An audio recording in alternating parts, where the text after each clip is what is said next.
বন্ধুরা, কাচ্চি নাম শুনলেই মনে হয় এক রাজকীয় খাবার, তাই না? আজ আমরা ঢুকেছি এমন এক রেস্টুরেন্টে যেখানে কাচ্চি খেয়ে মনে হবে আপনার জীবন একেবারেই সার্থক।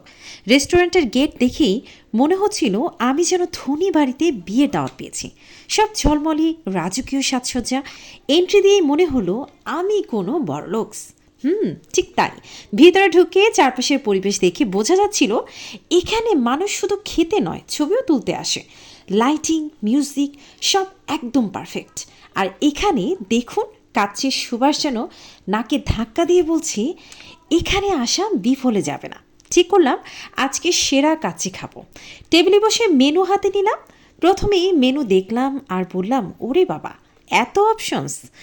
দাম দেখে একটু চিন্তা হলো, কিন্তু মনের মধ্যে একটা আওয়াজ কিন্তু দিল, কাচ্চি তো খেতেই হবে। তাই অর্ডার দিলাম 1:3 এই কাচ্চিটি। অবশেষে এলো সেই কাঙ্ক্ষিত কাচ্চি। সুবাস এমন যেন মনে হলো রেস্টুরেন্টের আশেপাশের সব রাস্তার মানুষগুলো এখনই লাইন ধরবে। প্লেটের দিকে তাকিয়ে বুঝলাম এটা কোনো সাধারণ কাচ্চি নয়। মশলার সুবাস, ঝরঝরে চাল আর মাংস দেখে মনের মধ্যে গান বাজছে, এটাই সেরা দিন আমার জীবনের। মাংসটা এতটাই নরম ছিল যে আমাকে কোনো কষ্টই করতে হয়নি। আমি খুব ইজিলি কিন্তু খেতে পেরেছি। আর এক লোকমা মুখে দিলাম, সাথে সাথে মনে হলো এটা একেবারে মিলিয়ে গেছে মুখের মধ্যে। এটাই জীবন। যতই খাই ততই কিন্তু মজা লাগে। আর তখনই ঠিক আমার মধ্যে একটা ফিলিংস কাজ করছিল, আমি যেন কোনো রানী।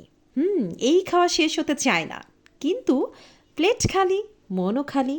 ভাবলাম খাওয়া তো শেষ, এবারে বিল তো দিতে হবে, তাই না?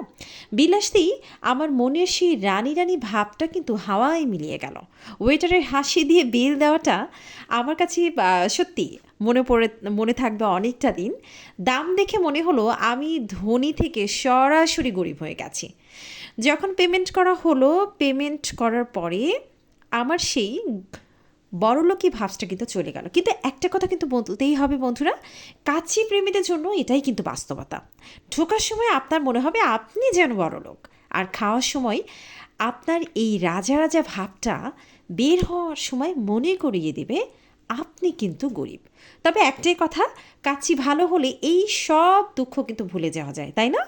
কাচ্চি এমন এক খাবার যা আপনাকে বড়লোকের স্বপ্ন দেখায়, আবার গরিবের বাস্তবতায় ফিরিয়ে আনবে। এটা কিন্তু ঠিক। যদি মাংসটা নরম হয় আর চাল যদি হয় ঝরঝরে, তাহলে সব দুঃখ ভুলে কাচ্চি প্রেমীদের ট্র্যাজেডি হবে আমরা ঠিক কাচ্চিই ভালোবাসি। কেমন লাগলো ভিডিওটা অবশ্যই জানাবেন কমেন্টসে। আপনারা ভালো থাকবেন। আল্লাহ হাফেজ।